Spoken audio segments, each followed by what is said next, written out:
ಬ್ರಹ್ಮನು ಜಗತ್ತಿನಲ್ಲಿ ಅನೇಕ ಸ್ತ್ರೀಯರನ್ನು ಸೃಷ್ಟಿ ಮಾಡಿ ಅವರುಗಳನ್ನು ನೋಡಿದ ದಕ್ಷ ಬ್ರಹ್ಮನು ವಿಕಾರಿಗಳೆಂದು ತಿಳಿದು ಅರವಿಂದದಲ್ಲಿ ಅವಿತುಕೊಂಡಿರುವ ಪರಾಗದಿಂದ ಮಾಡಿದ ಮುಂದೆಯಂತೆ ಬಹು ಸುಂದರಿಯರಾದ ನಿನ್ನಂತ ಪುತ್ರಿಯರನ್ನು ಜಗದೀಶ್ವರನ ವರದಿಂದ ಪಡೆದರು.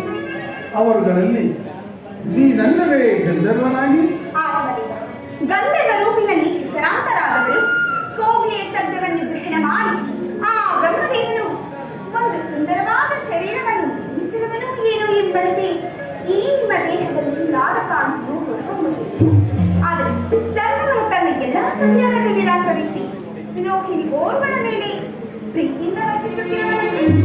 ಇದು ನಿಜವೇ?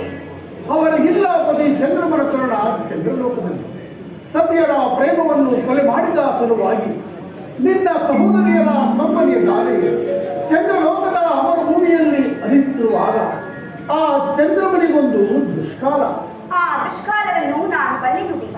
ಪತಿಯ ಪ್ರೇಮವಿಲ್ಲದ ಮಾನವನಿಗೆ ಈ ಜಗತ್ತಿನಲ್ಲಿ ಯಾವನಿಗೂ ಇಲ್ಲ. ಅಂತಹ ಪುರುಷರನ್ನು ಕೈ ಹಿಡಿದ ಮಾನವನಿರಬಾರದು.